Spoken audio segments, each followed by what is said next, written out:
Hello, my YouTube family. Welcome and welcome back to my channel Sukanya's Midnight Horror Tales. I hope সবাই খুব ভালো আছো, সুস্থ আছো। আমিও খুব ভালো আছি। আজকে আবার নিয়ে চলে এলাম দুটো রিয়েল লাইফ হরর এক্সপিরিয়েন্স নিয়ে। দুটো ঘটনাই খুব ছোট ছোট।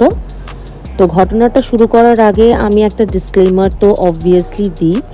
তো ডিসক্লেমারটা হলো যে যারা হরর এক্সপিরিয়েন্স করেছো তারা তো জানোই যে কেমন লাগে, কি পরিস্থিতি তৈরি হয়। আর যারা এক্সপিরিয়েন্স করোনি তাদেরকে আমি বলবো এই গল্পটাকে তোমরা অ্যাজ অ্যান এন্টারটেইনমেন্ট পারপাস বা টাইম পাস পারপাস হিসেবে নিতে পারো। তো চলো ঘটনাটা শুরু করা যাক। ফার্স্ট এক্সপিরিয়েন্সটা হচ্ছে আমার এক চেনা পরিচিত একজন, তার ঘটনা। সে না নর্থ 24 পারগনাজেই থাকে। সে অনেক ছোটবেলায় তার মাকে হারায়। তার মা কোনোভাবে অ্যাক্সিডেন্টালি আগুনে পুড়ে গেছিল। তো যেহেতু সে অনেকটাই ছোট ছিল তাই জন্যে তার বাবা আরেকটা বিয়ে করে। তো যাকে বিয়ে করে সে ওই ছেলেটাকে খুবই ভালোবাসতো। তো আস্তে আস্তে ছেলেটা যখন বড় হয়, ছেলেটার বিয়ে থা হয়, ছেলের একটা ইস্যু হয়, তখন ছেলেটা হঠাৎ একদিন তার বাবাকে বলে যে বাবা, আমার তো আগের মা উনি তো অ্যাক্সিডেন্টালি মারা গেছিলেন, তো উনার পিণ্ডটা দেওয়া হয়নি, আমি গিয়ে একবার গয়ায় পিণ্ডটা দিয়ে আসি। তখন তার বাবা তার মাকে বলল যে হ্যাঁ ঠিক আছে, তুইও আলাদা করে তোর দিক থেকে একটা পিণ্ড দিবি, আমিও আলাদা করে আমার দিক থেকে একটা পিণ্ড দেব। তো বললো ঠিক আছে। যেই বলা সেই কাজ। তো ওরা তিনজনে মিলে গয়ার দিকে রওনা হলো। তো যেদিন পিণ্ড দিতে যাবে তিনজনেই একসাথেই বেরিয়েছে। তো ফার্স্ট পিণ্ডটা দেবে হচ্ছে বাবা মা। তো প্রেতজনি তো জানোই সবাই, আই বিলিভ সবাই জানো প্রেতজনিতে গিয়ে পিণ্ড দিতে হয়। যখন বাবা মা পিণ্ড দিচ্ছে তার আগে পুরোহিত বলছে আপনারা পিণ্ড দিলে কিন্তু দুটো শর্ত আছে। এক হচ্ছে আপনার খুব উইক হার্ট যেন না হয়, আর সেকেন্ডলি পিণ্ড দিয়ে পেছন দিকে ঘুরে কখনোই তাকাবেন না। আর ওদের পিণ্ড দেওয়ার অনেক আলাদা আলাদা জায়গা আছে, মানে যারা অ্যাক্সিডেন্টাল ডেথ যাদের হয় তাদের আলাদা জায়গায় পিণ্ড দেওয়া হয়, যাদের ন্যাচারাল ডেথ হয় তাদের আলাদা জায়গায় পিণ্ড দেওয়া হয়। তো যেহেতু ওর মায়ের অ্যাক্সিডেন্টাল ডেথ হয়েছিল তাই জন্যে ওই অ্যাক্সিডেন্টাল ডেথের জায়গায় তারা পিণ্ড দিতে গেছে। তো ফার্স্ট যখন পিণ্ডটা দিচ্ছে তার বাবা মা, এবার পিণ্ডর একটা রিচুয়াল হচ্ছে পিণ্ডটাকে নাকি হাতে দিয়ে এরকম করে, মানে হাতটাকে শূন্যে তুলে অ্যাজ ইফ কাউকে তুমি খাবার দিচ্ছ এরকম করে দিতে হয়। তো পুরোহিত তো তাদেরকে খাবার দিয়েছে, বলেছে আপনি এরকম ভাবে অর্পণ করুন খাবারটা। তো এরকম হাত শূন্যে উঠিয়ে এরকম অর্পণ করছে। তখন হঠাৎ তার বাবা দেখতে পাচ্ছে তার সামনেই তার ওই মৃত বউয়ের মুখটা কি বিভৎস, পুরো পোড়া, চামড়া খসে খসে পড়ছে, পুরো কালো কালো ছোপ ছোপ পোড়া দাগ। এক সাইডে চুল আছে, এক সাইডে চুল নেই, এক সাইডে পুরো একদম মানে কি বলবো পুরো পোড়া। তার বাবার দিকে তাকিয়ে তাকিয়ে কাঁদছে। তার বাবা না তার পুরনো বউয়ের দিকে তাকিয়েই আছে। তখন তার সাথে যে তার নতুন বউটা ছিল সে বলছে কি গো তুমি ওই দিকে ওরকম করে তাকিয়ে আছো। ওর বাবা হঠাৎ করে তখন ওর বউয়ের দিকে তাকিয়ে বলল আমার আগের বউ আমাকে দেখা দিয়েছে। তখন নতুন বউটা বলল যে কোথায়, আমি তো দেখতে পাচ্ছি না। যেই বলেছে আমি দেখতে পাচ্ছি না, অমনি নতুন বউটাকে আবার দেখা দিয়েছে। কিন্তু এইবার কিভাবে দেখা দিল, এইবার কিন্তু সে কাঁদছে না, খুব রাগি রাগি মুখ করে, রাগি রাগি চোখ করে তার দিকে তাকাচ্ছে। তার দিকে তাকিয়ে তাকে ইশারা করে বলছে তুই চলে যা, তুই আমার ঘর থেকে চলে যা, তুই কেন এসেছিস আমার ঘরে। এই দেখে দুজনে কোনোভাবে রিচুয়ালটাকে সম্পূর্ণ করে সিঁড়ি দিয়ে নেবে, ওরা একটা অটো ভাড়া করে এসেছিল, অটোতে উঠে বসেছে। তো তারা তো খুবই ভয় পেয়ে গেছে। তো তারা জল টল খেয়ে নিজেকে একটুখানি স্টেবল করেছে।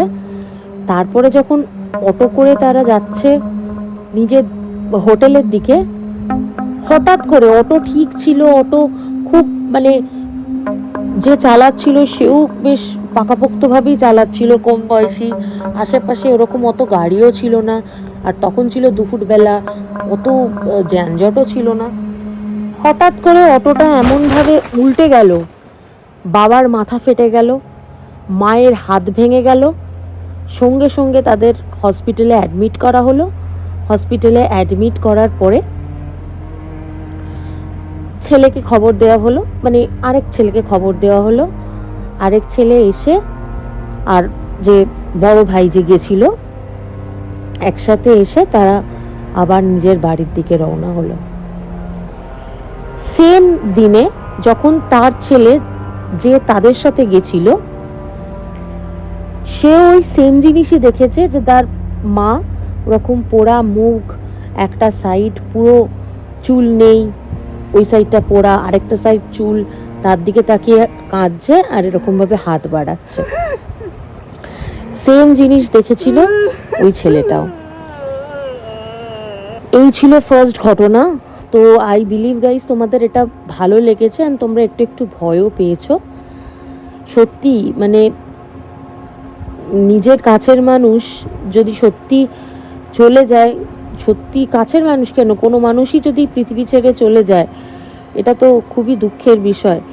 আর স্পেশালি যখন অ্যাক্সিডেন্টাল ডেথ হয় এত কম বয়সে, কিছু না কিছু সত্যি দেখা দেয়। এটা আমি তো খুব মানি, আমি জানি না কে কি মানো না মানো, সত্যি এগুলো কিন্তু একদম মানে রিয়েল হয়, রিয়েল ইনসিডেন্ট হয়। তো বেশি কথা বাড়াবো না, চলে যাচ্ছি নেক্সট ঘটনায়। নেক্সট ঘটনাও হচ্ছে আমার এক রিলেটিভের।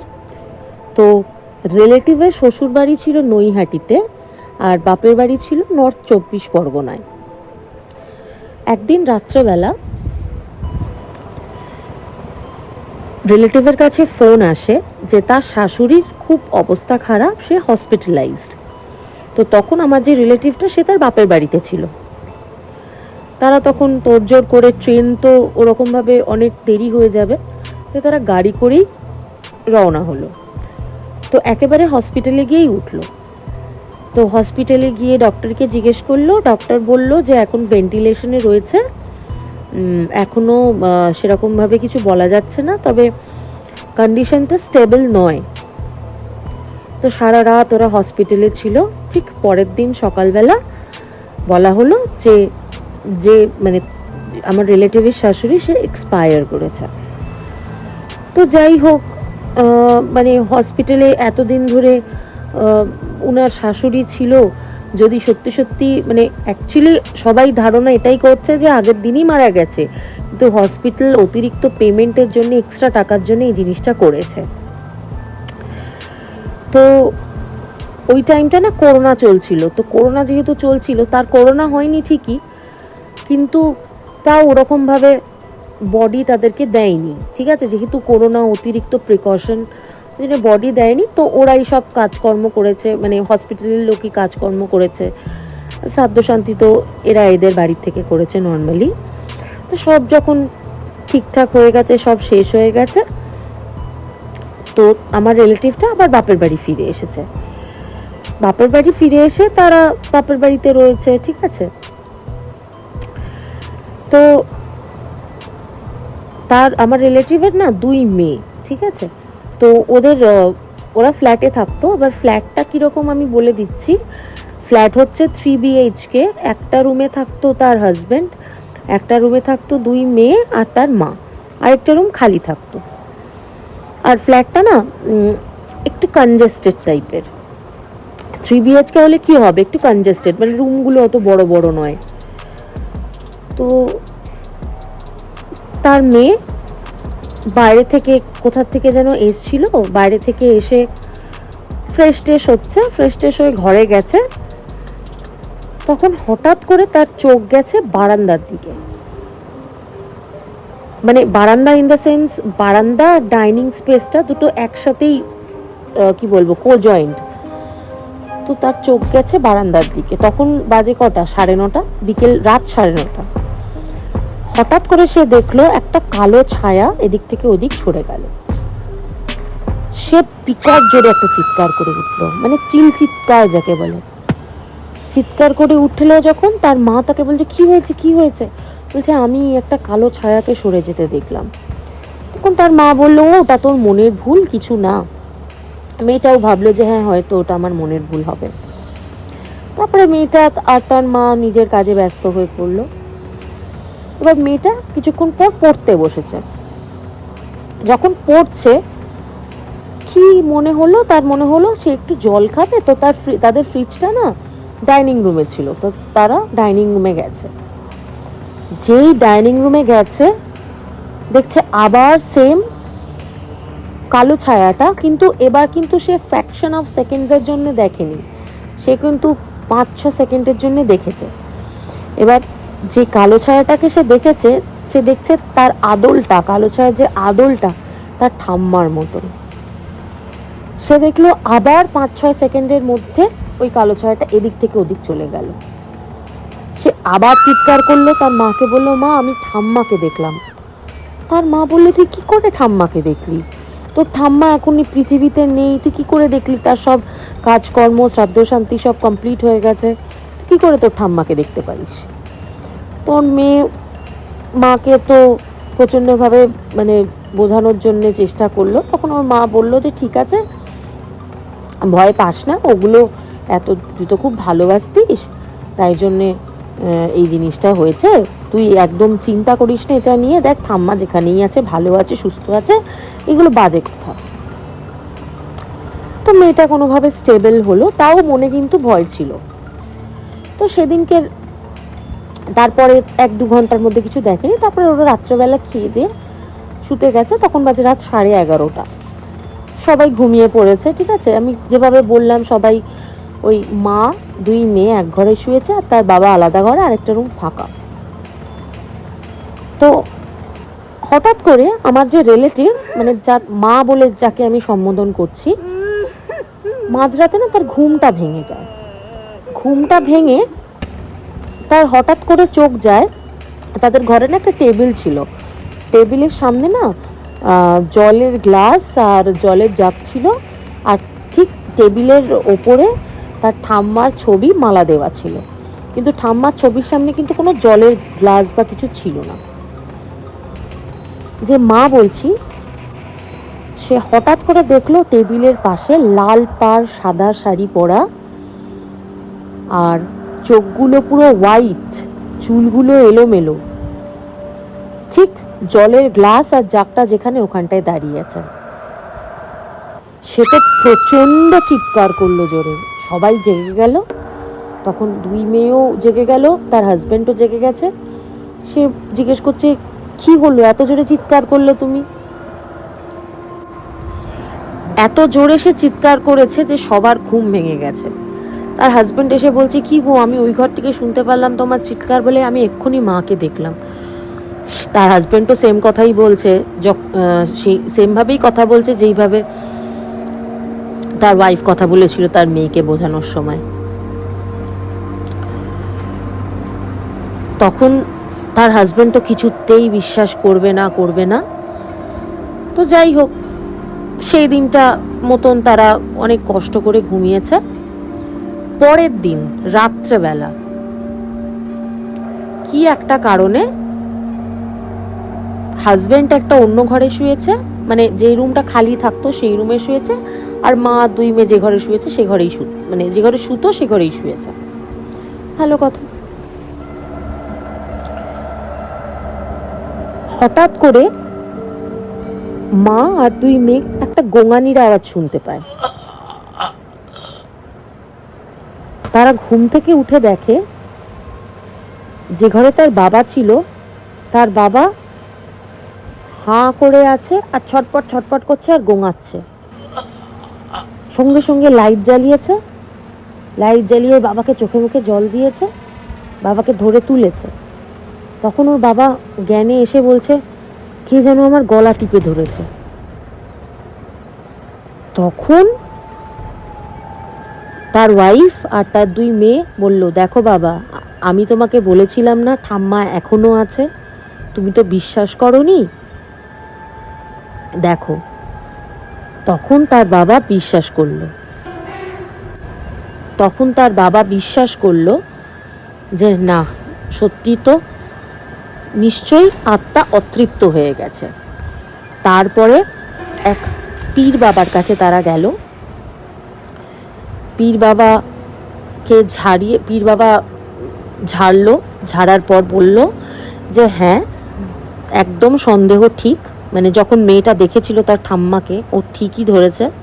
আর ওর রাশিটা না প্রচণ্ড হালকা, আর যে ওয়াইফ তার রাশি প্রচণ্ড ভারী। আর বাদবাকি সবার রাশি হালকার মধ্যে। যে একদম ঠিক কথা, তোদের ঠাম্মাই এসেছিল। আসলে তোর ঠাম্মা যেদিন মারা যায়, অ্যাকচুয়ালি কিন্তু সেদিন মারা উনি যাননি, তার আগের দিন মারা গেছে। কিন্তু হসপিটাল, এই যে আগে বললাম যে টাকা খাওয়ার জন্যে ওনার বডিটা রেখে দিয়েছিল, যাতে আরেক দিনের এক্সট্রা টাকা তারা নিয়ে নেবে। আর যখন উনি মারা যান তখন উনি 1 ফোঁটাও জল পাননি, বারবার জলের জন্যেই উনি বারবার আসছেন।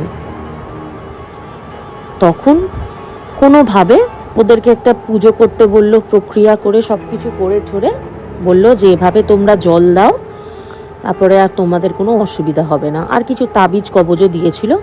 তো যেভাবে পীর বাবা বলেছিলেন ঠিক সেইভাবেই ওরা তাবিজ কবজ জল সব ঠাম্মাকে দিল, আর তাবিজ কবজ নিজেরা পড়লো। তার কিছুদিন কোনো অসুবিধা হয়নি, কিন্তু তার 1-2 সপ্তাহের মধ্যেই আবার আস্তে আস্তে ঠাম্মাকে তারা দেখতে শুরু করলো, সবাই দেখতে শুরু করলো। কোনো সময় বিভৎস রূপে, কোনো সময় খুব সুন্দর একটা মুখে মায়াবী রূপে, মানে যেরকম দেখতে ছিল ওরকম রূপে, কোনো সময় বিকৃতি রূপে।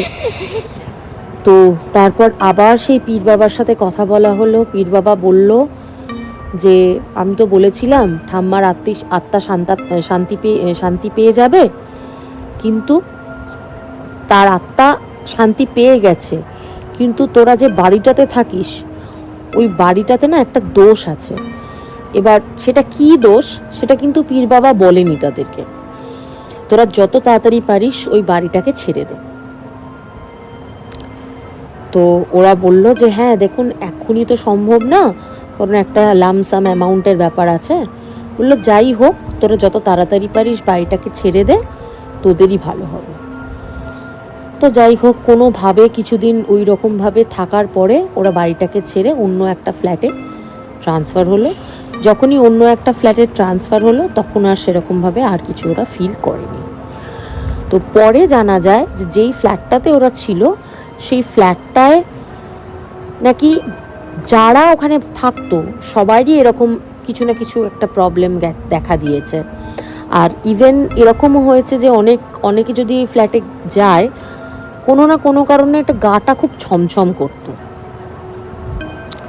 তো তারপর থেকে আর তারা কোনোদিনও কিছু দেখেনি। তো এই হলো আমার আজকের 2টো গল্প। কি গাইজ, আই হোপ তোমাদের এই গল্পটাও খুব ভালো লেগেছে। সত্যি আগের গল্পটাও যেমন ছিল এই গল্পটাও একদম সেম, আর এগুলো সত্যি true horror experience. Please guys, কিছু হয়তো ভুল ত্রুটি হতে পারে, আমাকে এর জন্য জাজ করো না। Please do like, share, subscribe and comment to my YouTube channel Sukanya's midnight horror tales. তোমাদের সাপোর্ট আমার খুব খুব খুব খুব দরকার। প্লিজ গাইস সাপোর্ট করো। আমি জানি এতদিন অনেক সাপোর্ট করেছো, থ্যাংক ইউ সো মাচ। আরও সাপোর্ট করতে থেকো। দেখা হবে নেক্সট আরেকটা অডিও স্টোরি নিয়ে। ততক্ষণের জন্য বাই গাইস, সবাইকে খুব ভালো থেকো, take care, thank you, love you all.